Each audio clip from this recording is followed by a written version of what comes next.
시편 90편 10절로 12절.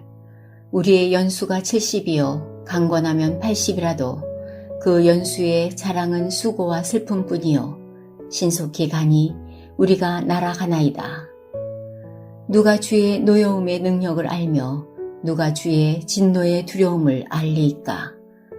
우리에게 우리 날 계수함을 가르치사 지혜로운 마음을 얻게 하소서.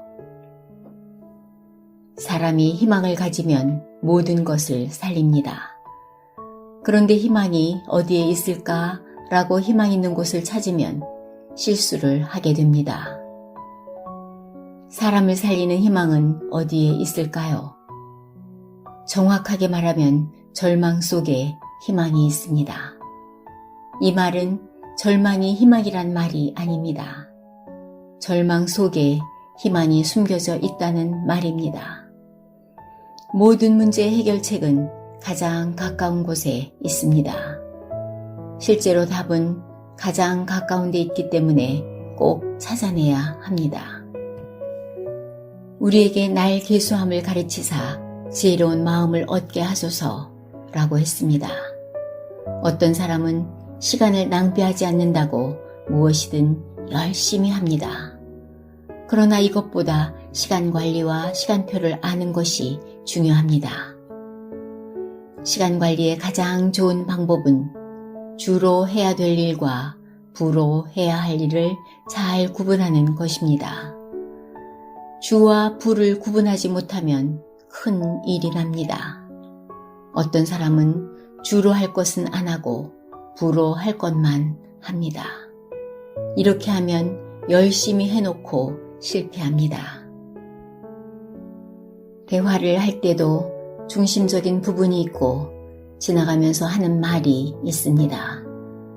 상대방이 중심적으로 말하는 부분은 놓치고 지나가는 부분을 신경 쓴다면 대화가 안 되는 것입니다. 우리는 대화하면서 상대방이 말하는 핵심적인 부분을 잘 잡아야 합니다. 우리는 시간을 어떻게 아껴야 할까요? 시간표 따라 하나님이 그때그때 우리에게 주시는 계획을 깨닫고 그 계획을 잘 지키면서 시간을 아끼는 것입니다. 또 열심히 할 것은 열심을 내야 하고 대충 해야 할 것은 대충 하는 것이 시간을 아끼는 것입니다. 대충 해야 될 일은 굉장히 열심히 하고 열심히 해야 할 부분은 안 하면 인생은 실패하겠지요. 우리는 시계는 갖고 있지만 시간은 갖고 있지 않습니다. 시간을 우리 마음대로 할 수 없습니다. 강권하면 80입니다. 지금 우리가 처해 있는 이 장소가 선교지입니다. 지금 내가 발로 서 있는 현장, 지금 우리가 앉아 있는 곳이 선교 현장입니다. 내가 맡은 지극히 작은 일, 맡은 분야, 나의 직장이 선교 현장입니다. 히브리서 11장을 보면 요셉, 다윗, 다니엘 이런 사람들은 어떤 현장을 만나도 핑계대지 않습니다. 어떤 상황을 만나도 원망하지 않습니다. 너무나 억울한 상황을 만났는데도 원망하지 않았습니다. 너무나 큰 문제가 왔는데도 불신하지 않았습니다. 왜냐하면 그 현장 속에 확실한 하나님의 계획이 있다는 것을 알고 있었기 때문입니다. 이들은 자신이 처한 현장에서 하나님의 계획을 찾아냈습니다. 그래서 어떤 상황이 와도 무너지지 않았습니다. 요셉을 보면 한 번도 원망한 적이 없습니다. 우리 같으면 1000번, 10,000번 원망하고 기절하고 병들었을 것입니다.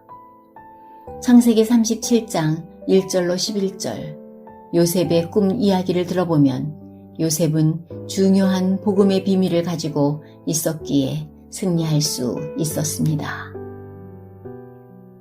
복음 가진 우리는 안 되는 현장에 있는 그때가 고비입니다. 안 되는 그때 그 현장에서 복음의 비밀을 가지고 조금만 기다리기만 해도 역사가 일어나는데 대부분의 사람들은 안 되는 그때 무너집니다. 아브라함은 25년을 기다렸고 이삭은 20년을 기다렸으며 야곱은 21년을 기다렸고 요셉은 17년을 기다렸던 것처럼 하나님의 언약을 붙잡고 기다리는 것이 우리 인생입니다. 주 하나님, 우리가 있는 이곳이 선교지요, 성공의 발판이요, 미래의 발판임을 인정합니다. 이 시간 주의 성령으로 충만케 하옵소서. 우리가 있는 이 현장에서 우선순위와 시간표 따라 하나님의 계획이 성취되는 삶을 살게 하옵소서. 우리 주 예수 그리스도 이름으로 기도합니다. 아멘.